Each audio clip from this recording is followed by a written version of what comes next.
Welcome to my mommy's podcast. This episode is sponsored by my friends at Four Sigmatic, my longtime source for superfood mushroom-infused beverages like tea, coffee, and elixirs. I've also really been enjoying their new plant-based protein powder, which is infused with 7 functional mushrooms, adaptogens, and no harmful fillers. It's really easy to add to smoothies or to drink on its own in water. I've even made whipped cappuccino smoothies using their vanilla protein powder and a packet of their Lion's Mane coffee.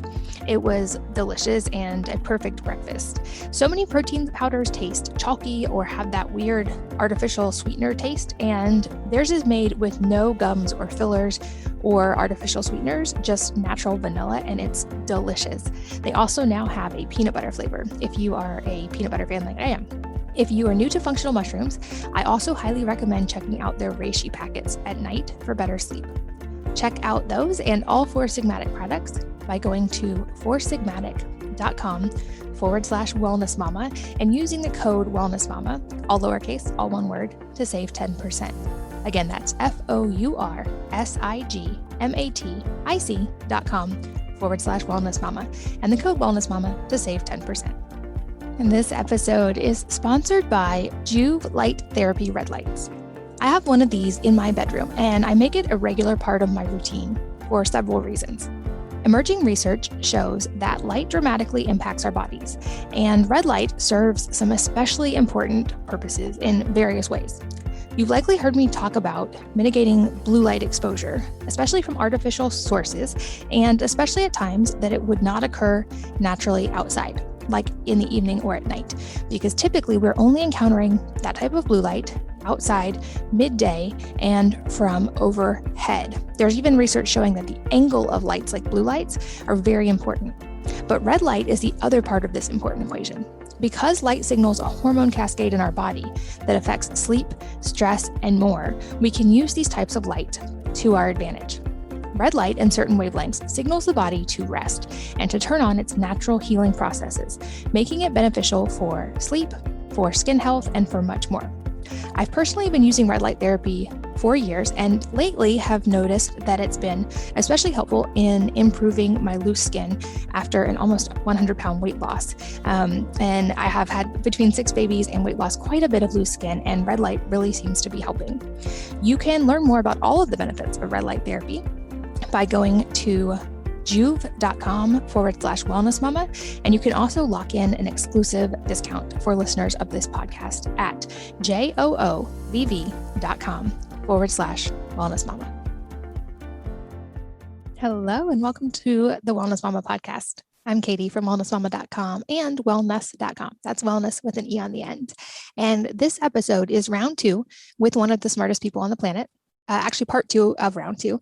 And I mean that literally, like top 10 highest IQs on the planet, higher than they projected that Isaac Newton or Leonardo da Vinci had an IQ. So truly one of the smartest people that you will probably ever hear from on a lot of topics. I, in part 1 of this episode, talked to him about consciousness, suffering, ego, and a lot of other topics related to that. And I wanted to have him on for this episode, especially for this part we tackle in part 2 of this episode, which is a subject I've been getting a lot of questions about. And I wanted to have an expert with a background in science, in medicine, in neurology, and in consciousness, and who has personal experience. So in this episode, we delve into the science and application of consciousness and substances like psychedelics from the medical and neurological perspective, as well as their use in trauma therapy and in their potential for many other things as well. And I know these are controversial topics. I would encourage you to listen to this episode with an open mind, not only because you're hearing from one of the smartest people in the world, but because these substances, while often misunderstood, have truly life-changing potential. And in this episode, I share my own personal experience with several of them and how it was very pivotal in my own recovery from things. If you feel in yourself resistance or fear, even around the idea of these substances, I'd encourage you to explore why, and at least consider Dr. Ted's points, as I've found on a purely personal level that the things I had the most resistance to learning about were often the things I needed to learn about the most. Like I said, there's a lot of misunderstanding about some of these topics, and certainly there can be misuse, but there's also considerable emerging research on their safety and their amazing potential for people with things like depression, PTSD, past trauma, and so much more. So I encourage you really go into this episode with an open mind. I hope that you learn as much as I did. And without further ado, let's join the world's smartest doctor. So I've talked about, I feel like, all the physical elements of what I did that helped with recovering from those. And I no longer have thyroid disease, and I've lost now very close to 100 pounds in the past few years. But the part I haven't publicly talked about until now, and the reason I wanted to talk about it with you is to have just gotten all that medical background first, was that psychedelics were a big part of that trauma recovery for me. And I think it's really important, and you've highlighted this some, and I want to go deeper on it, to really highlight the safety and how these are substantially different when used correctly than party drugs. I think they often get linked, like kind of lumped in with party drugs. And I was a child of the 80s who believed that, drugs are bad and this is your brain on drugs, and resisted that for a very long time. Actually, until I was accidentally dosed with psilocybin. And I didn't realize until after I had taken it. And then I got a very, very rapid lesson in ego dissolution. How many grams were you dosed? I think it probably close to 5. Oh my God. That is like a heroic dose for me. Yeah. So I had fully processed that I was, the ego died. I had fully processed that I was obviously going to die because I didn't know ahead of time what I was going into. But it also, the way I've kind of used an analogy is when you've been through a severe trauma, your brain or mind seem to compartmentalize and lock down a lot of things to keep me safe. And all the talk therapy in the world didn't let me access those things because in my mind, it was profoundly unsafe to do that. And I feel like psychedelics blurred that line between the conscious and the subconscious, and those things that I had kept locked down, and let me experience them, but in a way that wasn't dangerous. And so it let me, like you said, process those things without the emotional attachment to them, and without the meaning I was assigning and all of the layers of things that I had added to that over the years, and then be able to truly actually work through it. And what I experienced was that profound feeling of being able to let it go. It was not like I need to keep working on this for 10 more years with talk therapy. It was a full ability to acknowledge, like, this was a thing that happened, but it is not me. And I have now felt these things, but can let them go. And not only that, but I now have even tattooed on my wrist the words amor fati, which means love what is. I can actually find deep gratitude for the lessons in that without being stuck in the pain of that. And so to answer your direct question, in various ways and in various different countries, I've experienced now psilocybin, MDMA. I'm not a fan of cannabis personally, just because I don't enjoy how I feel on it. Me too, although my products are in the cannabis space, right? But pure molecules, right? I use pure molecules. And I'm a big fan of the blue troches. And then I actually had an experience in Finland, the Amanita mushrooms with the Sami people up there. Oh, wow. How was that? Well, I'm curious. It was stronger, I feel like, than psilocybin. It was a much more kind of, I felt like a big propulsion into, okay, we're going to deal with all these things. And it was a little bit more of a swirling storm versus sometimes it can be just a calm wave with others. But it was fascinating. And I'm really grateful to have gotten to experience it where it came from with the people who have the tradition. Oh, yeah. Now you're encouraging me. But I think I've also done MDMA assisted therapy one time. And I think I've seen the studies that are coming out on that. I have good friends who are in MAPS, and I'm really encouraged by what we're seeing as someone who had PTSD, who had been through severe trauma, who had a near-death experience. I had all these kind of things, and seeing how profoundly they affected my life, I knew I had to talk about this publicly at some point, because when I shared my story of trauma, I kid you not, I got 5,000 letters from listeners and heard stories from my dad sold me for sex when I was 7 to like horrific stories. I mean, just things that like shook me to my core to even read. And these people obviously experienced them. And it made me realize, like, we need to open up the conversation about these things in a public way, because to your point earlier, they can help people not just with PTSD in such a profound way, but even actual addiction to other drugs that are dangerous, like cocaine, like meth, like heroin. And we're seeing these results, but I feel like they still get kind of lumped in with the dangerous and the party drugs. And there's a misunderstanding, especially in a lot of potentially people listening today, because I had that misunderstanding for many, many years. So I'd love to talk a little bit deeper about this from the physiological side and the medical side, and also from the experiential side that you've had as well, the safety of these, because I think that's where a lot of the fear seems to stem from, is that messaging you mentioned, and or just a misunderstanding of what's actually happening in the body, or potentially long-term dangerous side effects that people are worried about, or, what our brain's going to look like on drugs. So can you walk us from the medical and from your own experiential Sure. through that? Oh, I'll gladly, Katie. What is nice these days, since there's an open discussion now about these things, and I'm glad that you're taking up this discussion with me on psychedelics and their safety, is that before it wasn't even legal to talk about this in the open, right?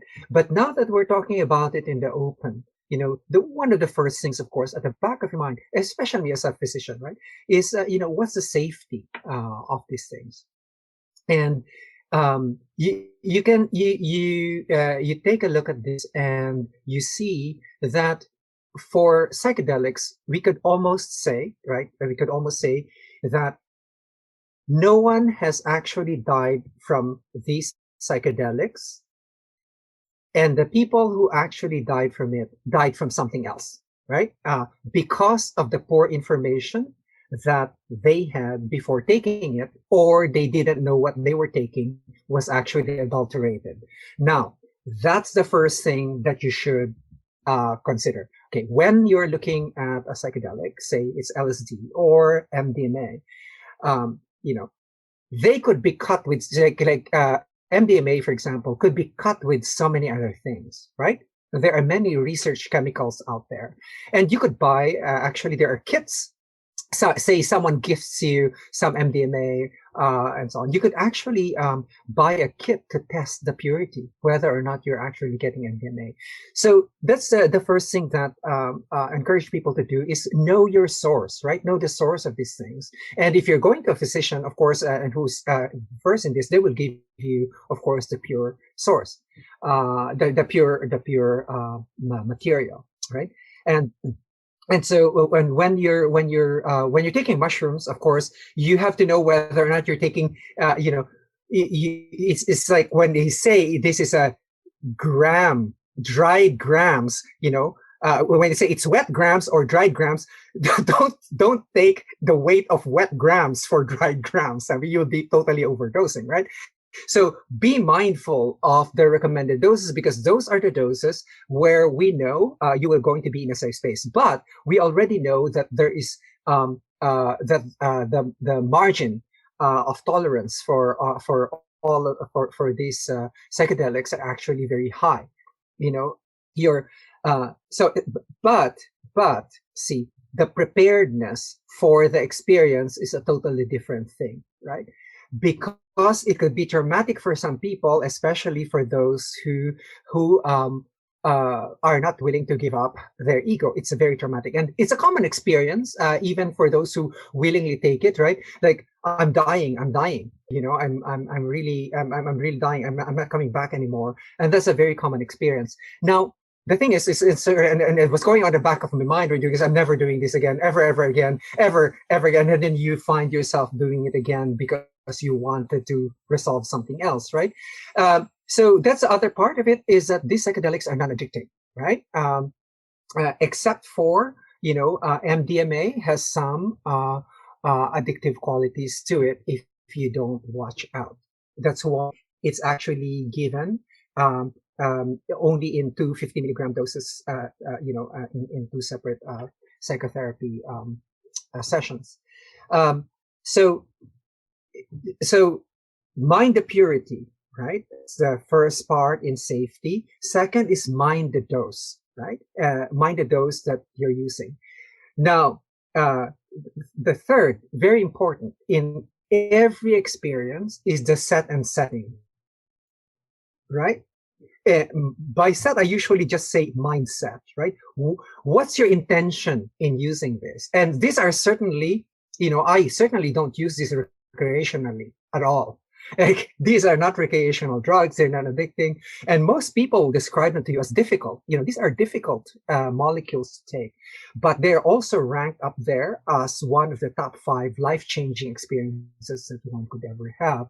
So have the attitude that I take is something that Dennis McKenna, and I had the pleasure of knowing Dennis on a few occasions, and we worked together on a few occasions. But he says, just because they're not people doesn't mean that they have nothing to teach us. He calls them, these are plant teachers, and the molecules is their language of teaching.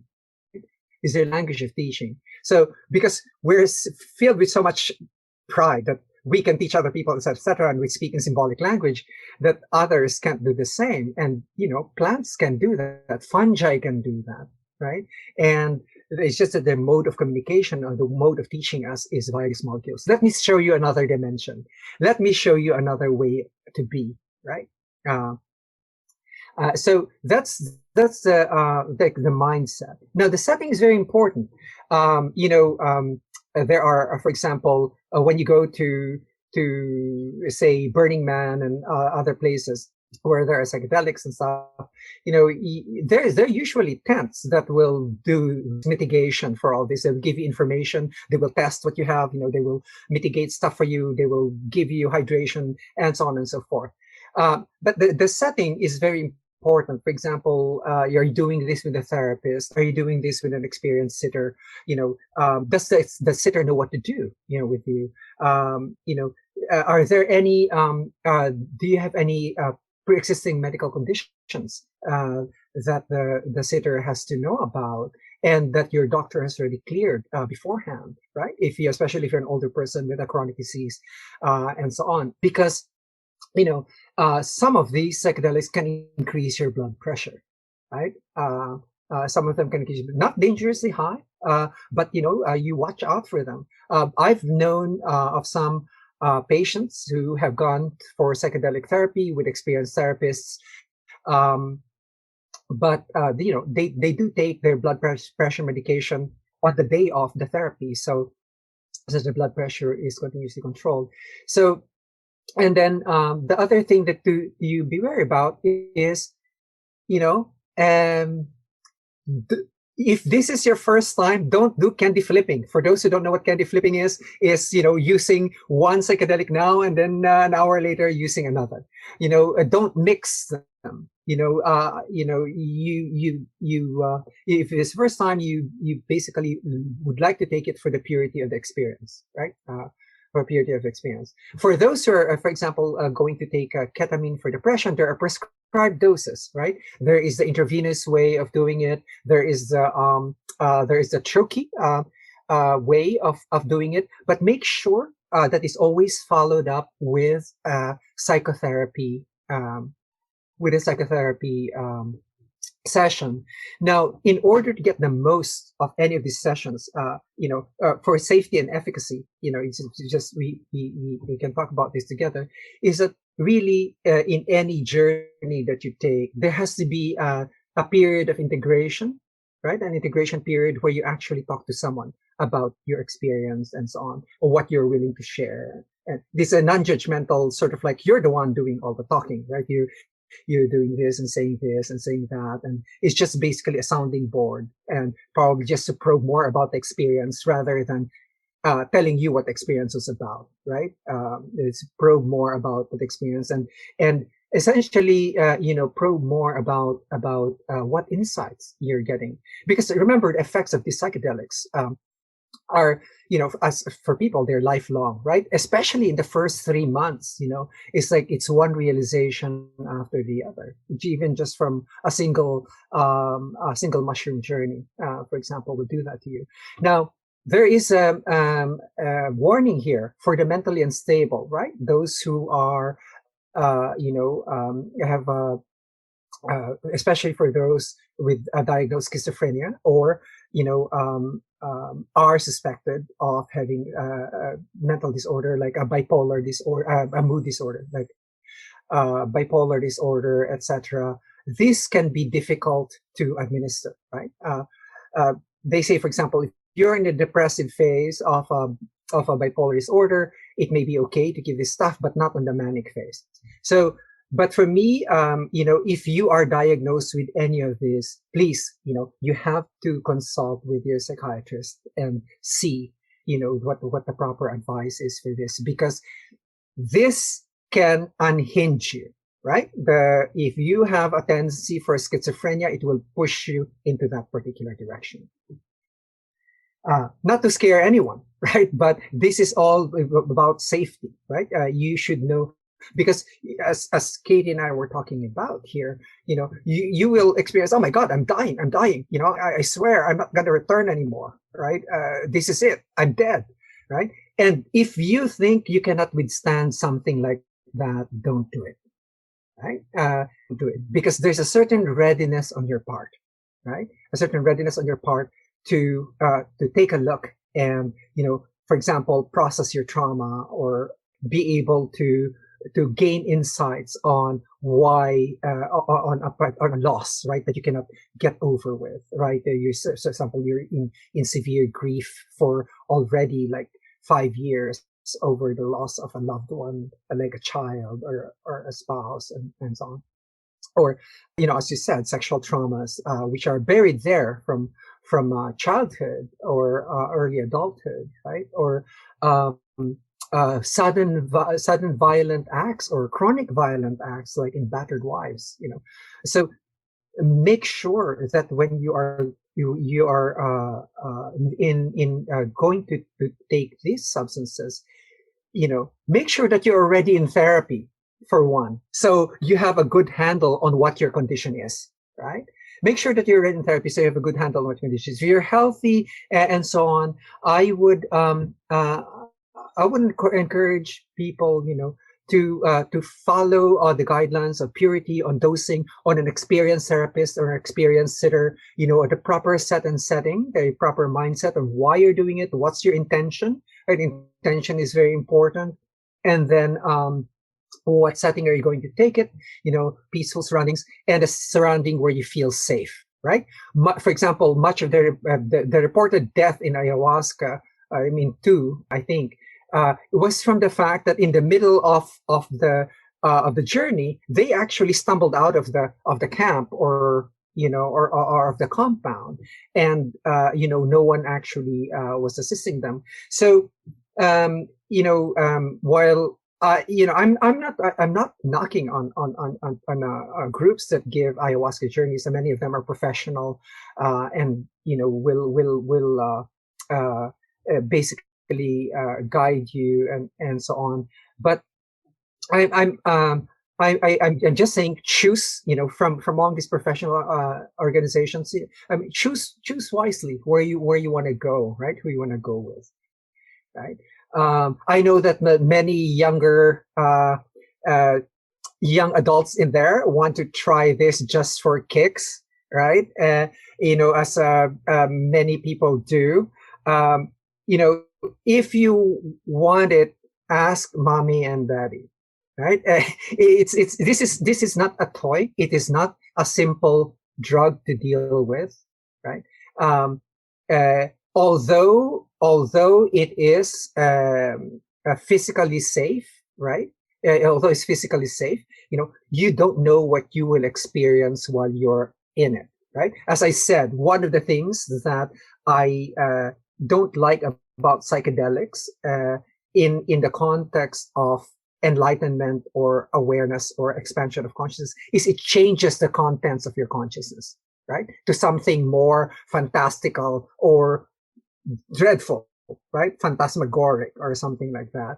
And in normal meditation, or what I call ordinary consciousness, it should be our ordinary consciousness to be meta aware, right?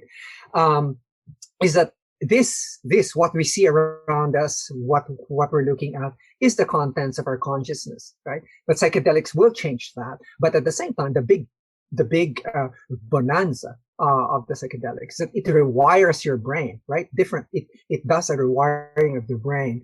For example, in ketamine, Katie, it's known that within, right after, just a few hours after ketamine administration, there are the new dendrites, meaning the portions of the nerve cell that will actually connect with another neuron actually begin to sprout, right? So you're going to get more connections in your brain.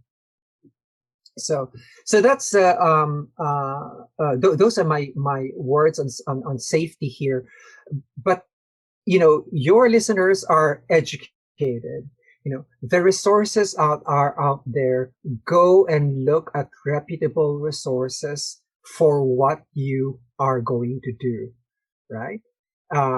There are experienced professionals out there that would do this for you. And if you don't want to take it here in the United States, there are experienced professionals elsewhere in the world. I'm still envious of your Amanita experience, by the way. Yeah, and it's also legality in other parts of the world. I want to talk about that in a minute, but to highlight a couple of things you just said, that many people who do this wouldn't consider this comfortable experiences, but would rate them as life-changing experiences. And I think that's an important point, because often our life-changing experiences are not comfortable. I've given birth 6 times, 5 times were natural. They weren't comfortable experiences. They were some of the most profound and life-changing and wonderful days of my life. Same with when I almost died, not a comfortable experience, very profound and life-changing. And so I think it's understanding that often the things that are going to be the most pivotal aren't always going to be just comfortable in the short term, but that there can be a profound effect in the long term. And that when we differentiate and talk about the safety side, these are substances, like you said, that can change the brain for the good, that can lead to new good brain growth and myelination and beneficial effects versus things like cocaine. And from my understanding, even cannabis can harm the brain with overuse in the long term if used incorrectly, whereas some of these substances we're talking about can actually benefit the brain physiologically as well. Is that right? It's for cannabis, it's actually age related, right? So for cannabis, you'll see the benefits more in older people, right? It aids in their cognition, in their memory, and so on. But for teenagers and younger, it basically it actually interferes with short-term memory formation and so on. So it's two different tiers for that. And I always like to say this. Remember, guys, the only difference between a drug and a poison is the dose, right? But what is missing there is that when you give it, right? At what age do you give this? So there's a difference, right? In terms of the effects of these particular drugs. For cannabis, we're only beginning to elucidate the science now. We do have an endocannabinoid system in our body. We have endocannabinoids, meaning the same molecules as the phytocannabinoids of cannabis, right? So we're asking the question, why is this preserved in there by evolution? Why do we have receptors for marijuana molecules, right? Why do we have these receptors there? And we now beginning to understand that it's actually for homeostasis, right? For pain and for inflammation and so on. And it's all over the body. So we're still beginning to understand. And the studies that we've done before were all on whole plants. So now we're only beginning to study like the particular molecule in there, which I'm very keen about, right? What does this particular cannabinoid do? Like cannabigerol, for example, say, Katie, my company's coming out with like something for anxiety, like a troche for anxiety, right? And it has a cannabinoid there, aside from CBD, a cannabinoid called cannabigerol, right? And so I'm looking at this from a pure standpoint, and that's why I get flack from the community. It's like, oh, you should have to get the whole natural plant, but I don't work that way, right? As a pharmacologist and as a doctor, I do want to know what's going on in my body and in the body of the people who are going to be taking that. In other words, I treat them as drugs, even if they're considered supplements, right? I think the danger for me is like, treating something like this as something that's a consumer product, right? For me, it's like I treat it more like a drug-like product rather than a consumer product, because I am after the safety of the people who are going to be using, these supplements at the same time efficacious. Now, for the because we're looking at different receptor systems here, right? So as you said, as I said earlier, like for example, the cannabis would be with the CB1, CB2 receptors and the orphan receptors, etc. So we find that in our body we have 5-HT2A receptors. They're receptors for LSD, DMT, and psilocin, right? The mushroom contains psilocybin, is converted by the body into psilocin, right? And it's a psilocin that's active, and it's a 5-HT2A receptor. So you also have to ask the question: what is the body doing with this 5-HT2A receptor, right? That is responsive to a natural substance like psilocin. So there are evolutionary purposes for this, right? And it's too bad we don't know the history of how it developed. We don't even know, we barely know the story of our own cellular evolution. We have it in broad strokes, but we don't know these particular details, right? But when you're looking at this, I encourage you to look at it really from 30,000 feet, right? We have locks in our body. These are receptors. We have locks in our body for different molecules. We have locks for cannabis molecules. We have locks for psychedelic molecules. 5-HT2A. We have locks for all of these things, and then we have keys too that we produce ourselves. Right? Serotonin, we produce it. Right? For endocannabinoids, we produce it. For opiates, we have an opiate system, right? We have endogenous opiate system. So we have all these molecules we're producing, and then, there are plants that actually contain these molecules. So you could already see that, hey, let's not be judgmental about this. We're producing this ourselves, and the plants are producing this, and they're basically locking the keys, the same keys that would open our receptor locks. So when you're looking at this and you're looking at it without any judgment, any emotion, etc., just ask yourself the question: okay, we have the key inside our body. Yes. Does the key exist in the plant kingdom or in the fungi kingdom, or in any other place, like in toads, for example? Yes. So you could immediately answer the question. Well, there is an adaptive purpose for this. Otherwise, evolution will not have left those there, right? We are adapted to what we have, which was the situation yesterday. We're not adapted for today. I mean, look at us, with all our bright lights and toxic environments and so on. But our receptors are there as a reminder, like, hey, these are adapted for something. So to be non-judgmental about these things. And then the other thing I'd like to remind parents especially is not to confuse, right? Not to confuse, for example, psychedelics and attention deficit disorder, and other syndromes which are common in kids, right? I was asked this question, and it just really occurred to me, like some parents are actually using cannabis to calm their kids down, right? And I said, and it's sort of like they're using it like an ADHD type of medication. And I said, again, based on the lock and key mechanism, right?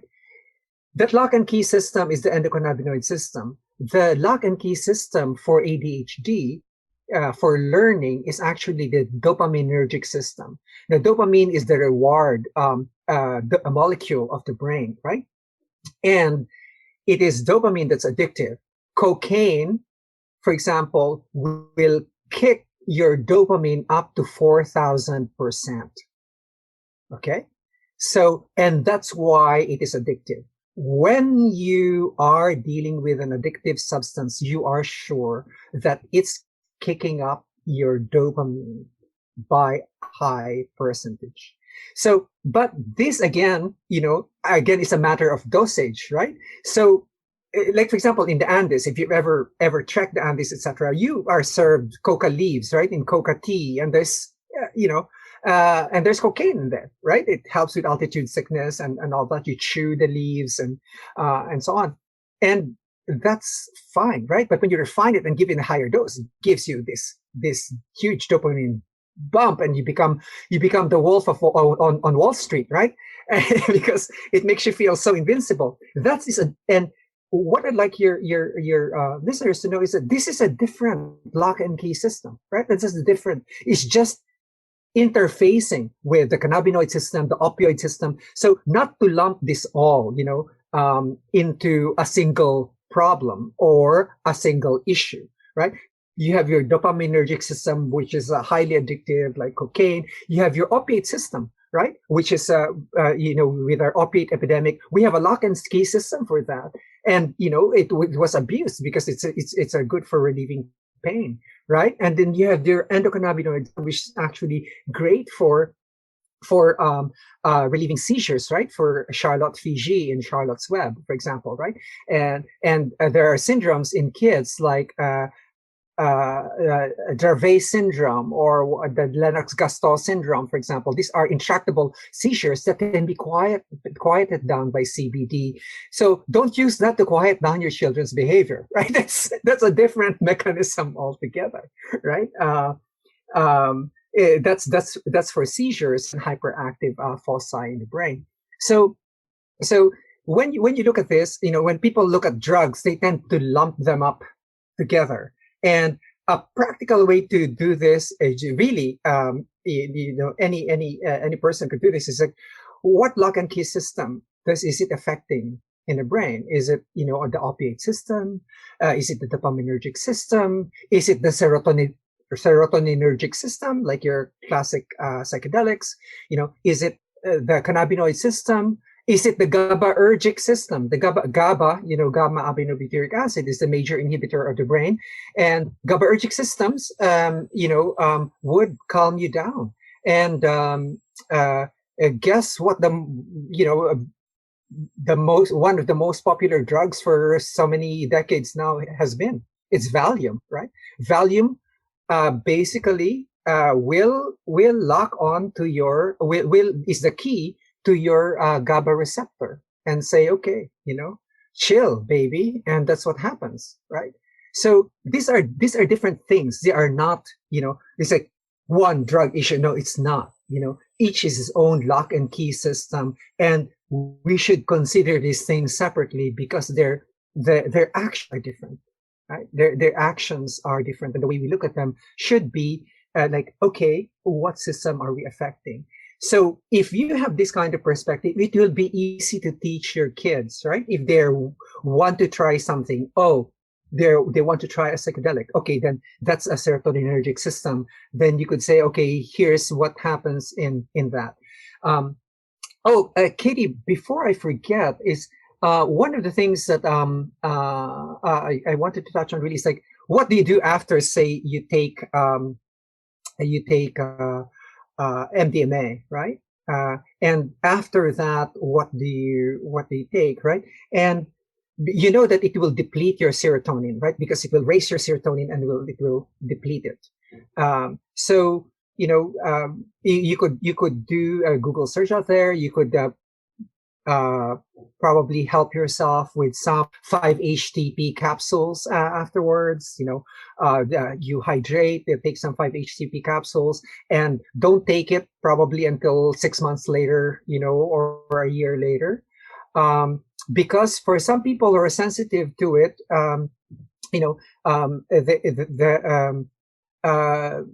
there's called, I think it's a series, right? It's a series like Depressive Mondays and something, and then Suicide Wednesday or something like that. It's like a series of how people feel. Like, of course, you'll get over it, but these are the kinds of things that can be help. If you know how to take care of yourself afterwards. And there are guides out there. If you're going to try these, then this will probably help after that. If you are, for example, tried out what you didn't know was actually a research chemical that boosted your dopamine quite a bit. And you know that a drug is dopaminergic if you compulsively want to redose. Like you took one now, and then if you want to take another one after an hour, you know that's dopaminergic, right? You already should be on the lookout, like, oh, this is highly addictive, right? So what can you take like after that? Because your dopamine is going to get depleted, right? You can take like something like mucuna pruriens, for example, which is a natural dopamine source. But you also need to be careful, right? Because the body knows how to protect itself, right? So what happens, for example, when you raise the dopamine way too high, the body will actually decrease the number of locks that you can open. It's like, there's too many keys in there. I don't want, too many keys in there. I'm going to decrease the number of locks because there's too much stimulation. And that's why you see cocaine addicts wanting more and more, right? Because there's less and less of what they feel, and it's called tolerance, right? They're beginning to tolerate the drug. So so these are the kinds of things that if you are looking at this for some purpose, right, or just for a spiritual experience, or to feel connected, or just curious, is like, what are they really talking about here? Then make sure that you're educated as to, how you want this. And it's very important that you go with people and substances that are known, right? That you know where it came from, and that you know who's giving it. And the more experience the person has in terms of being able to give to you, probably, if it's the first time, it's probably a lot better for you. So that. And now legality, right? Well, real quick, I want to say I love that you brought up some of these things. And I talk to my kids about these substances already. My oldest is only 14. And I've always been a big proponent of giving kids as much information as they're ready for as soon as possible when they ask. And whether that be when it comes to nutrition, I don't just be like, oh, these foods are good or bad, or vegetables are good and this is bad. This is how this food is impacting your body and the nutrients that it contains, and how your blood sugar can go up when and explaining, because they're so capable of understanding. Oh yeah, absolutely. This with my kids, I tell them, drugs is one word that means lots of things, and it can mean everything from food used like food is a drug, exercise can be a drug, and there are pharmacological substances are drugs. We use them all the time in medicine, certainly. And when it comes to these drugs that would be considered recreational, or some of the ones we've talked about today that can be really profound, there are different categories. And there are drugs that can kill you if you take them incorrectly one time. And those are the ones you should be afraid of, and you should not touch them or try them, period, full stop. But there's other ones that it's how they're used and using them correctly and understanding them. So I want them to have an understanding and a hopefully healthy fear of the ones that are dangerous. And I think it's important to not just kind of how maybe it was for me, like all drugs are bad, and to give our kids more information. And you also mentioned earlier about studies on these substances versus traditional medication for even things like depression. And the research I've seen, I'm sure you've seen much more, it is absolutely astounding how much these substances are outperforming antidepressants in studies. Like, truly, to me, almost criminal that these are not being more widely available now because they're helping so many people. But can you just kind of give a little more color on the difference between these substances and antidepressants in research right now? Sure. But first, a word of advice to your listeners. I will give you the best antidepressant ever. That won't cost you a thing. Right? It's 60% effective, right? 60% effective. And if you get on a program, I guarantee that it's probably got cut down on your depression by 60%. What is it? It's something that you hate to do. It's called exercise. And that is the best antidepressant to date. As you said, antidepressants are exercise can be a drug. And this is a case where you should use exercise as a drug for depression. Okay. Now, in terms of depression versus the psychedelics that we were talking about. Now, we used to think that there was this serotonin theory of depression, right? You lack serotonin, and you had little dopamine, and you had anhedonia, and so on. And that was the serotonin theory. And then we had we developed SSRIs, right? The selective serotonin reuptake inhibitors. The first one was Prozac, and now we have what's called SNRI, so SSNRI, selective serotonin norepinephrine inhibitors, right? Because dopamine becomes epinephrine, and epinephrine is your wakefulness thing, right? Remember, Katie, there was a period in my life when I was actually in 2 years of severe depression, right? I think I've admitted this before in just one podcast. I tried to kill myself when I was 16 years old, right? And then again at 40. This is from depression, right? And that's why I'm very attuned to depression and depression drugs and what's going on in the depression world. Contrary to what people think, depression is not, your mind really doesn't go down. Your mind actually races. And for the most part, your mind is actually angry, right? It's just raging on and on and on, and it's not expressing anything, right? And the new studies, for example, I think it's just 2-3 weeks ago also, where they showed that, if you want to know the truth, ask a depressive patient, because they don't have an optimistic mindset, right? They will just tell you, do I look fat in this dress? And they will say yes. So that's that's a depressive for you, and it's not adaptive for them, right? Because in order to be able to live comfortably, you need to have some rose-colored glasses, even no matter how slight the tint, just a tiny hope, right? But useful for survival. Oh, I will get through this, and I'm going to be able to get my kids in shape, and so on. So that's the function of that optimism, right? Is to allow you for survival. But depressives don't have that. So that with that filter actually gone, right? Then so you have this reverberating circuits. In fact, it has been shown recently. There's an area in the brain called the habenula, right? And they showed that in depressed people, it's very hyperactive, because you're always referring to yourself. And when I lecture, I usually say, and depressives will hate me, but hey, I was one myself. Is like, it's a very selfish disease, right? But I know it is a disease, right? Because everything points back to you, right? Me, and that's a default mode network type of activity. Very hyperactive, always self-referential, always referring to me. Why is this being done to me? Why is this happening to me?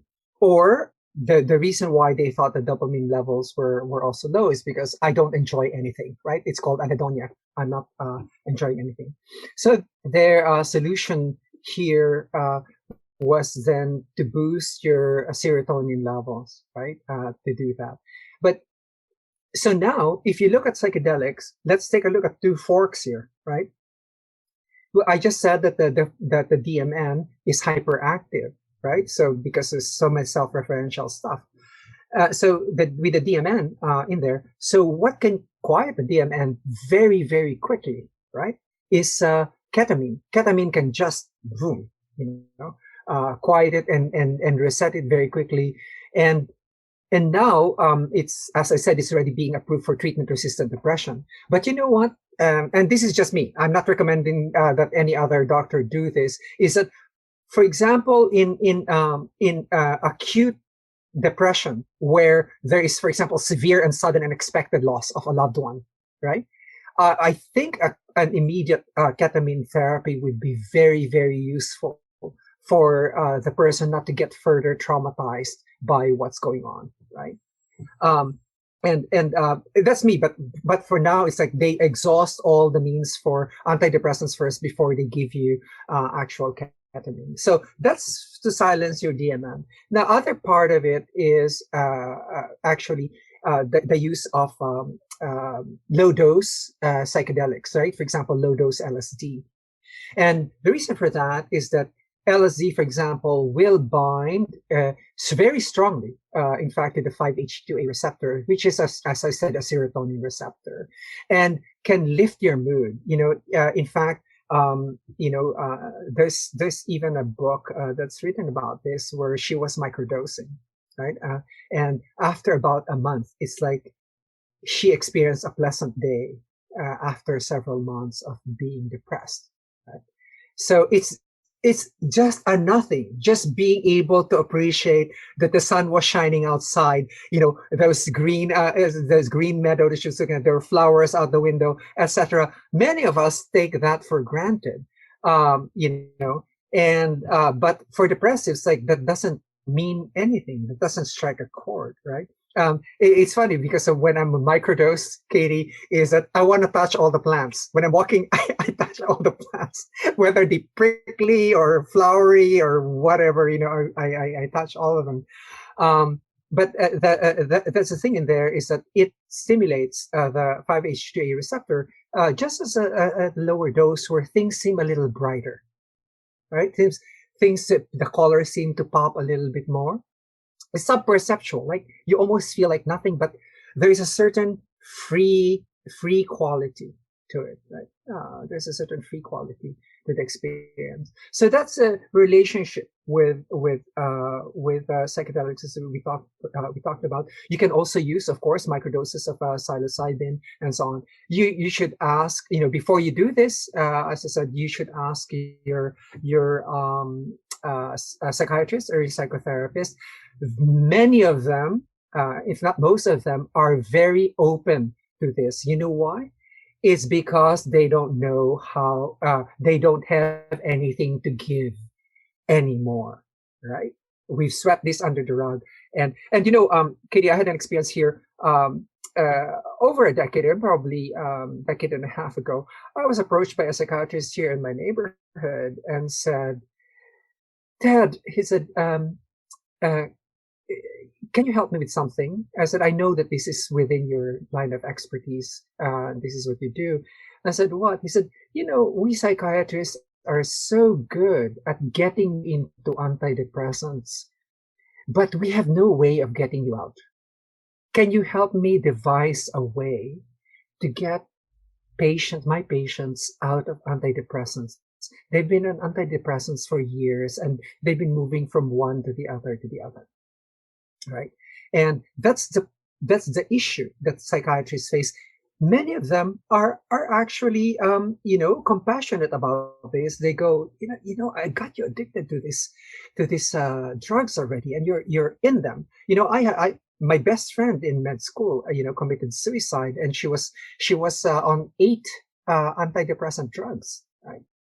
So you could see this, you see this. We're very good at this, but we're not very effective, right? But when you see this, there's a lot of hope when you see, oh my God, ketamine therapy. Oh my God, psilocybin and LSD, and DMT. You can use this for these things, and then you could use MDMA for PTSD, and and so on. It's like, for me, it's like, this is relieving suffering, right? And as you know, my motto in my company is smarter, not harder, is to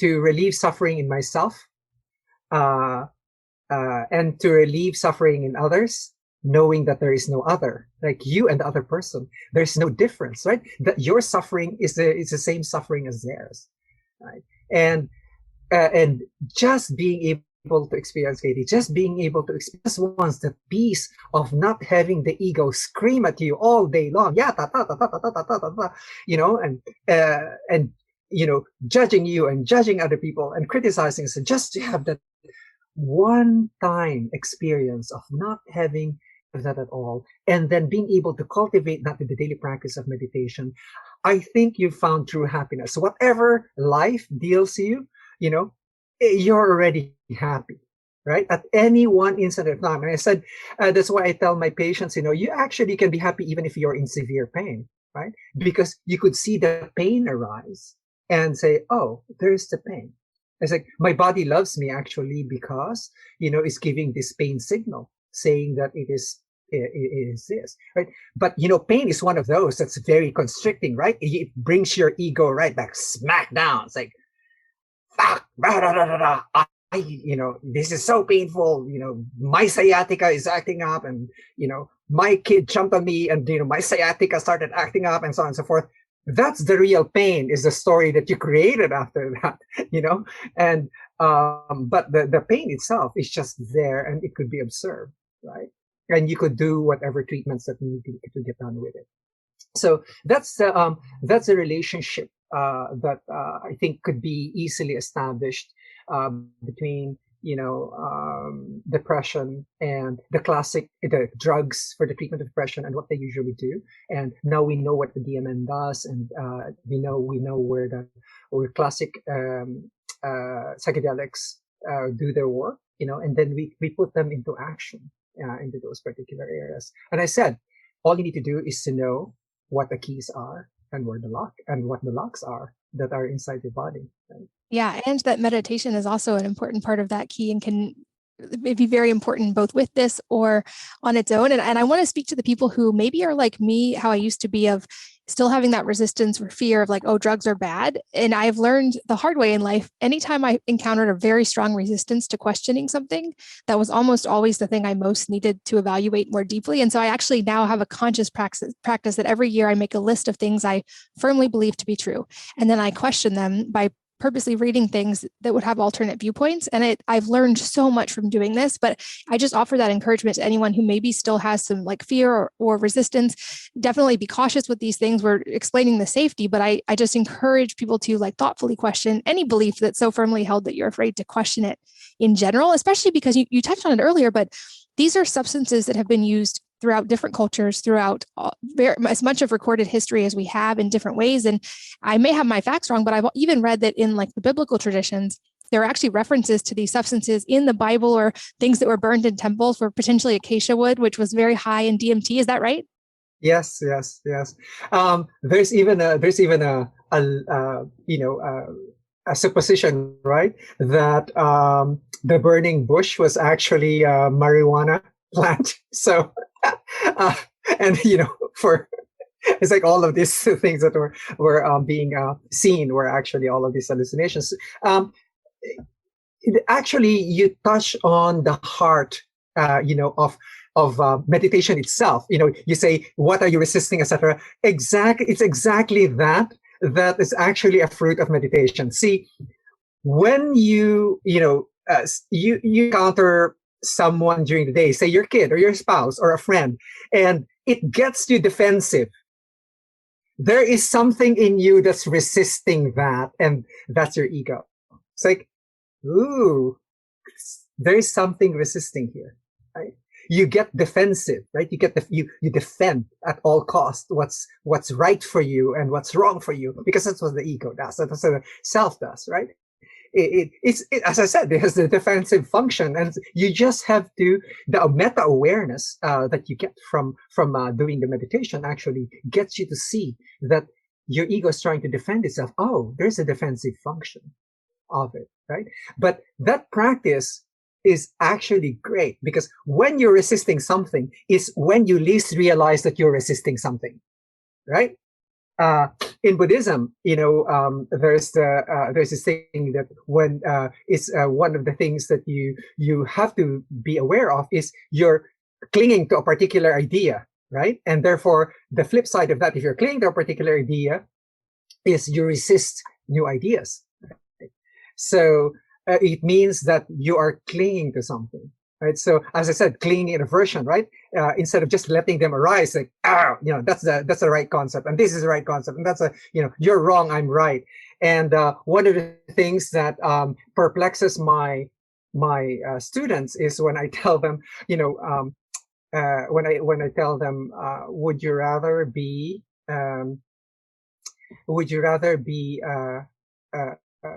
happy, or would you rather be right? Take your pick. I choose to be happy. Yeah, it's like, and I said, I usually tell them in the following way. I said, you know what, you're right, but I'm happy. So I love that so much. Yeah. So would you rather be happy or would you rather be right? Because much of the stuff that we argue about, it's like, no, I'm right, you're wrong, and so on. It has its roots in that, right? You're clinging to basic idea. And one of the things that you can observe in meditation, one of the things that you can develop is in your daily life. And this is not informal meditation. This is in the meditation of daily life, right?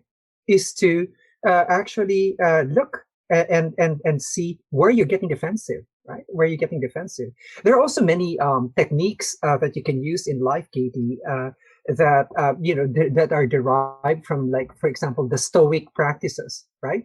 The Stoic practices can be summarized really in a very simple saying, do what you can with what you have where you are. You don't have to go wherever to do it. And one of the practices that they do really is, we call it gratitude meditation, but they call it negative visualization, right? It's like, imagine that you lost your spouse, right?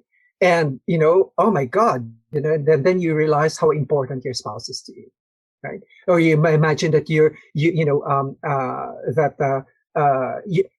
this happened to me actually even before I learned about Stoicism. When I was in medical school, I would go to the orthopedics department, Katie, and then I would come back the next day and be grateful that I still had knees. That were not amputated. I could still walk without a prosthetic. It's sort of like I have hands that move and work. Those simple things become acute to you because you see all of these people, right? And you're working, and there's this awareness that you do, and that's one technique that you could do to shed your resistance to something is, when you're resisting something and you say, what if this opposition was lost? What would I have? And that's one. And the other thing is what's called a last time meditation, right? Because you never know the last time that you're going to pick your kid up and hug you, right? And you bring your kid to bed. There's a last time for that, and you never know when that's going to be. Your kid will be too big to pick up already, right?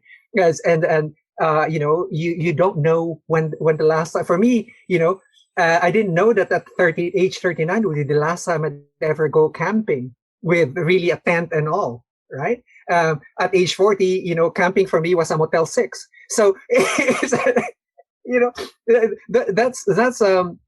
these are the things that sort of like help you along the way in order to deal with life the way it is.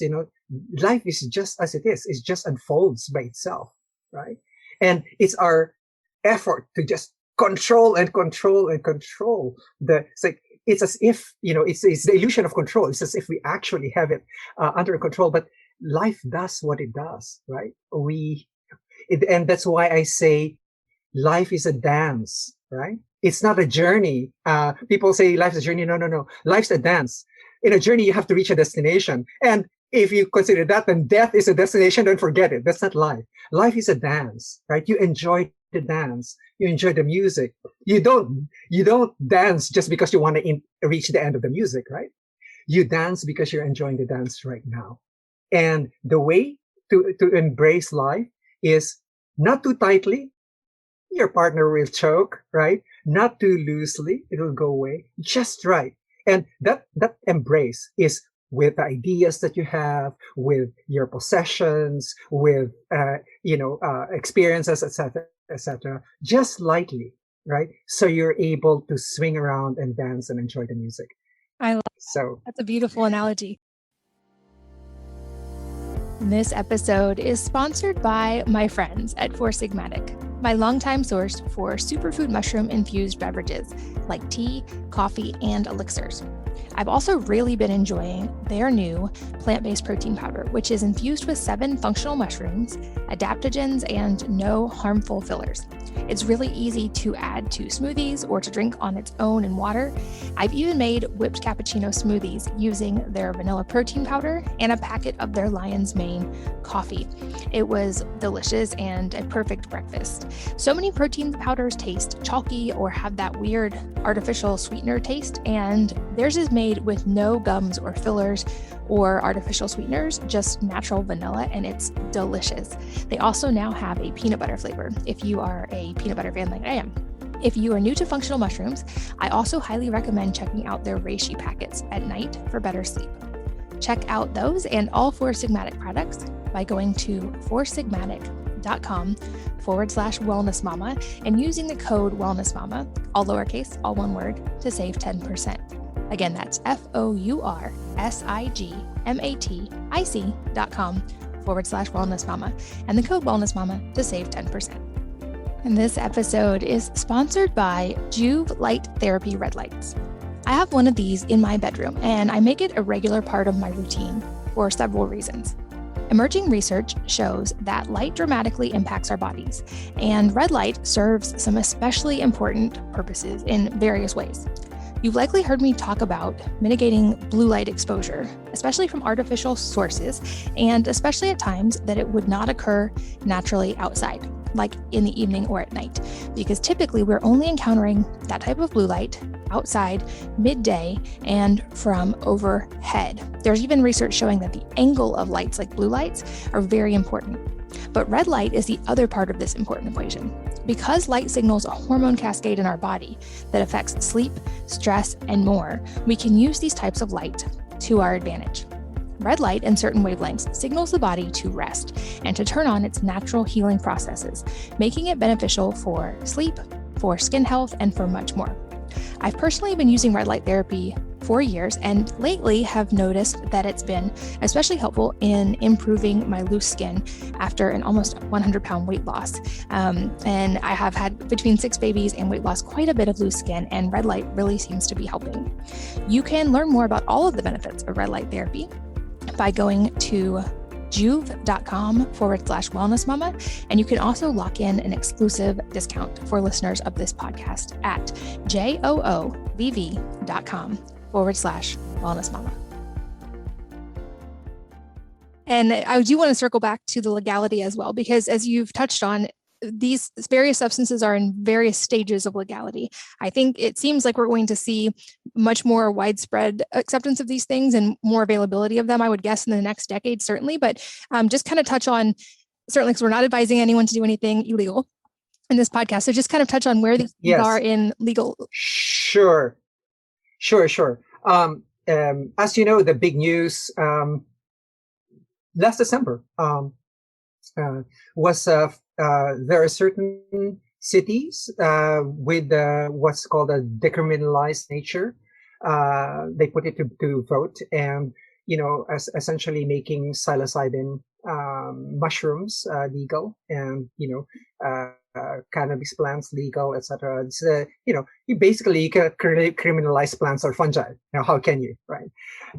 And I think DC is one of them. I think Portland is the other.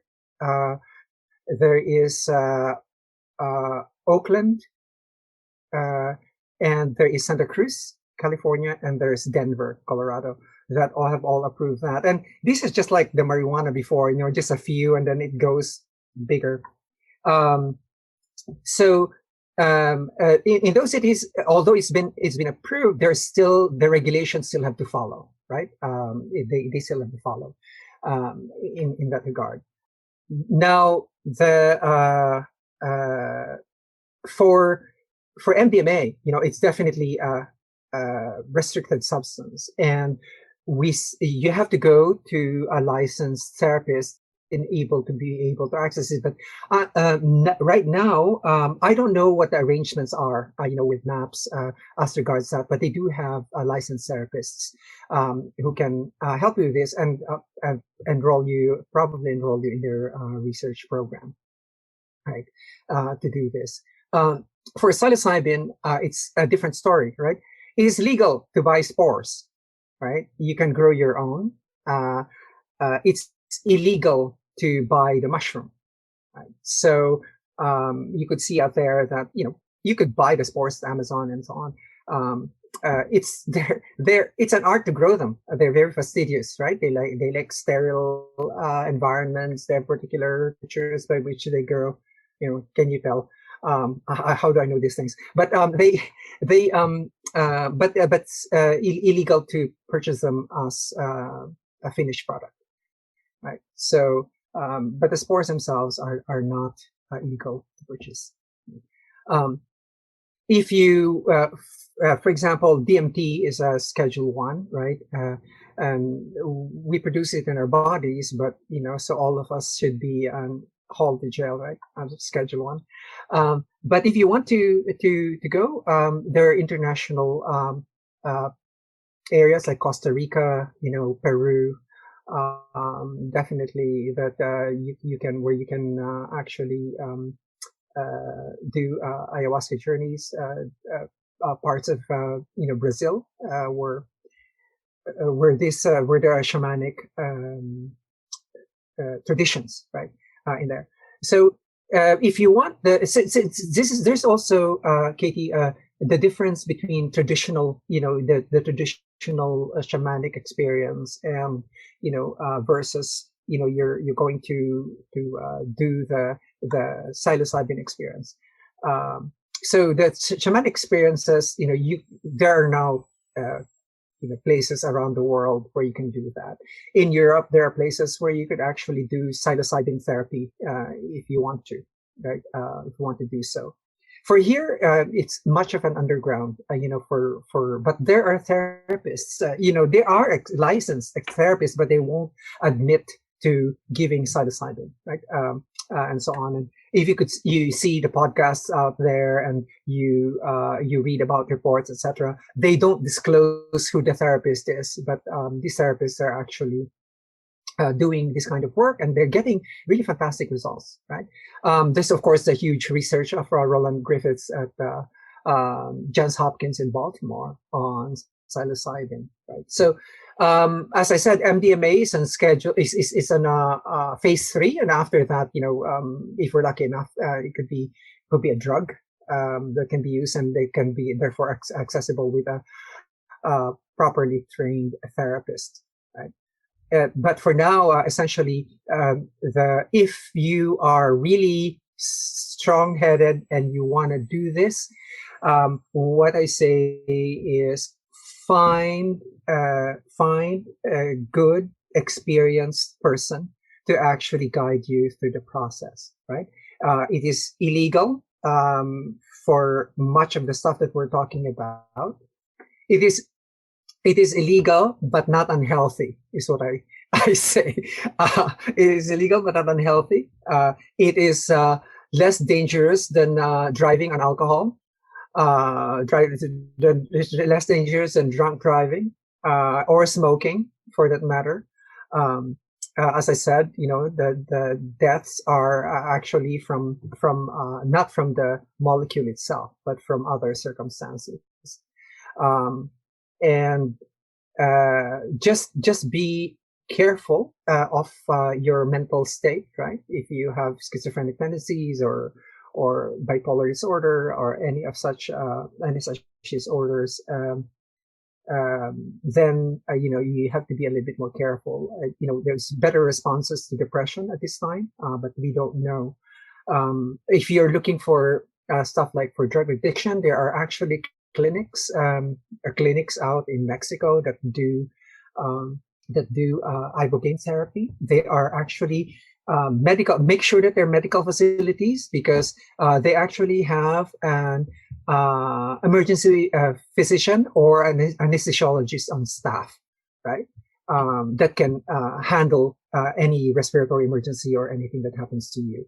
The one thing about these things is, as I said, they have a very high margin of safety, is that they don't actually depress your breathing or your heart rate, which is really a good news, right?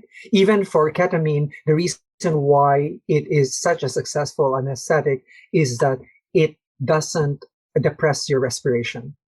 If you took morphine, for example, it will depress your respiration. You can have respiratory arrest from something like morphine, which is an opiate. But for ketamine, that's one of the things. That's why I said these things are safe. But as I said, the nice thing about it is that I think because of the psychedelic renaissance, Katie, that people are paying less attention to this as being illegal. I think the attitude that's developing is that for personal, for personal use, if you're doing this for personal work and personal use, I think that's where we're evolving. It's going to be okay. The way I think we're following the way, cannabis, it had a very, very long and protracted history, but we're learning from it, right? And so now, we're given allowances for personal use and so on. I think this is where this is heading. But if you really want to be totally legal about it, there are places around the world where these things are legal, and you could just fly out there. But just make sure you get into a reputable outfit with high integrity, and you could have these experiences there. And make sure that you are monitored while you're under your journey, right? On the full on dose. Absolutely. I echo that. That's like I mentioned, my experiences were largely in places where they were legal, and I don't recommend anyone do anything illegal. I know you don't either. I'm hopeful, like you are, that we'll continue to see research and more access to these in safe ways with a therapist who can help the integration process, and that hopefully this can help a lot of people. I've been taking a lot of notes every time you've been talking. I feel like I just got a college course in the science of a lot of these, and I would love to link to some kind of places for further learning for anybody who this might be a new concept to. Do you have any books or sources, websites that you would point people to? Actually, for the studies, the MAPS website is actually very rich in a lot of this information, right? All the studies that are going on, what's in what particular phase, what has been studied, what hasn't. I'd like to point people on consciousness on the work of Robin Carhart Harris, right? And he has been the one instrumental in doing fMRIs on, a psilocybin, on the brain and psilocybin and not. And he's been publishing different models on consciousness, on energy distribution in brain and consciousness, etc. In other words, what I'm trying to say here, Katie, is that this has moved into the scientific realm of inquiry, and people should not be afraid anymore, right? Because of this stuff. They shouldn't have been afraid in the first place, were the propaganda materials not the way they were, right? But now we are forging ahead with these particular tools. There is there's a in the meditation space, there's a lot of apps out there. I like in particular the work of Sam Harris in his Waking Up app. Because he is very gentle with the way he's the author of Waking Up, something of spirituality without religion, right?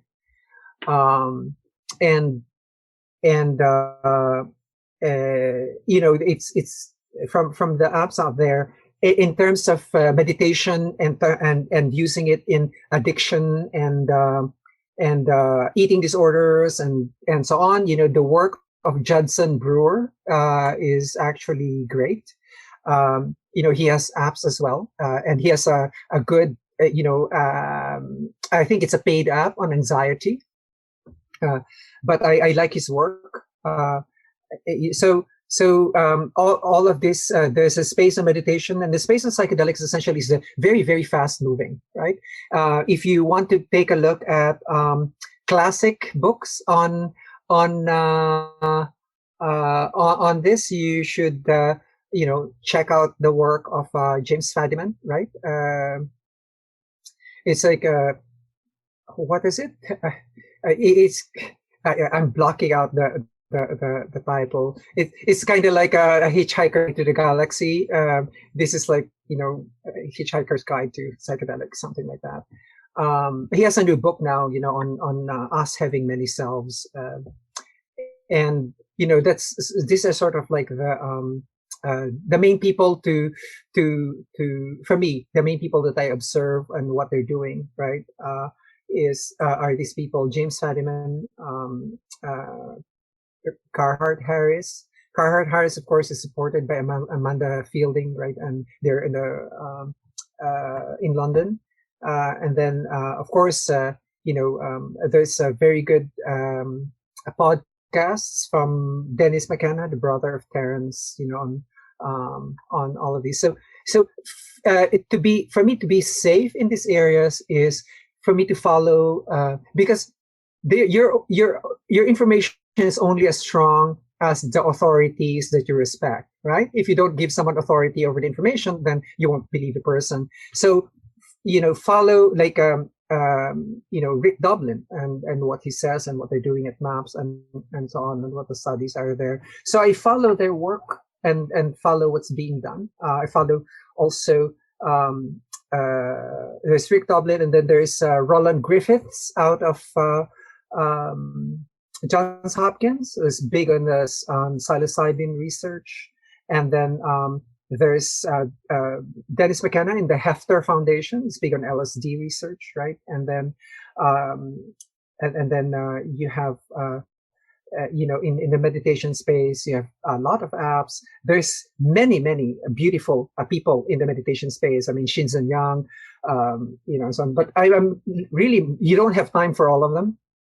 So, for me, I recommend, I use it myself. I recommend Sam Harris's Waking Up app, and for those with addictions or having to fight with something like changing particular pieces of behavior, you probably would like to try Judson Brewer's apps. And he's an addiction expert. He's also a psychiatrist, and he's pretty cool. He's also a meditator, and has a big Buddhist background, behind him. I usually just try to remove Buddhism out of the whole thing and just present things scientifically and neuroscientifically, so that it's easier to relate, right, for those who have very hard, cherished notions of whether or not there is a God or gods and so on. So to remove all of that in the equation, right? And just say, okay, here's what we need to work on and focus on.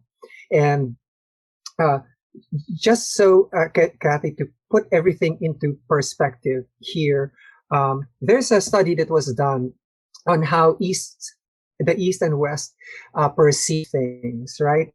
This will show in the psychedelic studies. This will show in things that we do even in regular life. When they ask American kids, what they saw in a particular image, they said, "Oh, I saw three fish with stripes and big ones in front, and there were two other fish in the back." That's the Western way of looking at it. It's a foreground. The Japanese kids, what did they say? "I see an aquarium with water," right? It has pebbles at the bottom. It has, this plant on the left side, and there are fish in it. There's three in front and back. So someone starts, in Eastern thought, in Eastern philosophy, you see immediately that they start with the context first, right? Where is this happening from? Instead of the foreground. In other words, they don't focus on the foreground. They look at the background first, by which the things are happening. And you could see this, with their approach to Eastern philosophy, with their approach to life, right? They're very group oriented, right? These are contexts of a group. One of the things that when you travel a lot, you notice is that in Asia, there are restaurants are always built for large groups. Right? Here in the United States, it's built for two people. You see, restaurants are actually built for, for two people or just a nuclear family, and none of the big Chinese round tables that can accommodate 32 people, right? And fill it up. So that's the sort of like the point of view that I like to emphasize to people when they're looking at psychedelics and they're looking at all these other forms of therapy that they might want to use, or consciousness expansion, is that there's a difference with the way we look at things, right?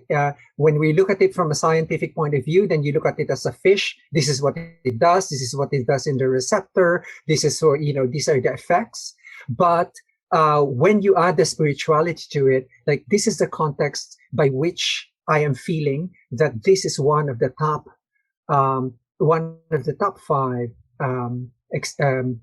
best experiences of my life. And then you're seeing the actual aquarium, right? When you do that. And I'd like people to be able to do that despite where you're coming from the foreground or the background, to see the big picture every time, when you're looking at these things. I think that's a perfect place to wrap up. I appreciate you sharing so much of your time. I will probably split this into 2 episodes so that people can digest it a little at a time. But I am so appreciative of the work that you're doing and the extremely patient explanations you gave today. It's always a joy to talk to you, and this was incredible. So thank you, Dr. Ted. Thank you for having me, Katie. And as always, thanks to all of you for listening, for sharing your most valuable assets, your time and your energy with us today. We're so grateful that you did. And I hope that you will join me again on the next episode of the Wellness Mama podcast. If you're enjoying these interviews, would you please take 2 minutes to leave a rating or review on iTunes for me? Doing this helps more people to find the podcast, which means even more moms and families can benefit from the information. I really appreciate your time, and thanks as always for listening.